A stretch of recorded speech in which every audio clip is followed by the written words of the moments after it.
Magandang araw mga kabahay. Ako po si Ryan, isang property specialist at ang trabaho ko ang magkabahay ka. Nandito po tayo ngayon sa Tansa, Cavite, sa Sapphire Residences. Ito yung property na malapit lang sa Metro Manila. Isang sakay mo lang papuntang PITX, isang bus lang, tapos pagkalabas mo, nandyan na ang SM Tansa, ang Robinsons General Trias.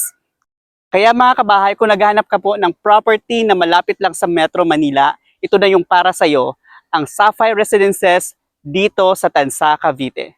Tara, tingnan natin yung loob ng property. Mga kabahay, ang property na ito is a 2-story townhouse, bare finish ang turnover. So, ito yung carport po niya.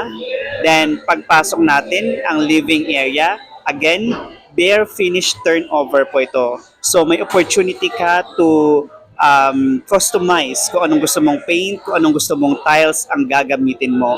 So, meron kang opportunity to customize. Then, ito yung first toilet and bath dito sa baba. Ayan. Bare finish turnover po. And ito yung service area natin. Ayan. Tara, akit tayo sa second floor.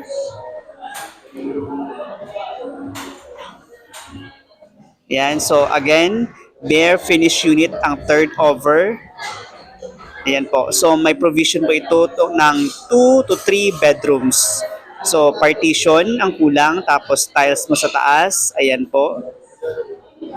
Yan, meron din itong CR or toilet and bath dito sa second floor. Alam nyo ba mga kabahay na only 5,000 pesos ang reservation dito sa Sapphire Residences. Kaya mga kabahay, kung naghahanap kayo ng property na mas malapit lang sa Metro Manila, ito na yung hinahanap nyo, ang Sapphire Residences.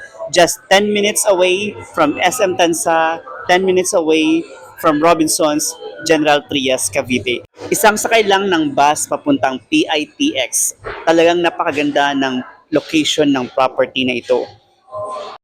Alam kong nagustuhan nyo ang property na ito mga kabahay. Kaya ano pang hinihintay nyo, message nyo na ako at tutulungan ko kayong magkabahay. Sa muli, ako si Ryan, isang property specialist at ang trabaho ko ang magkabahay ka.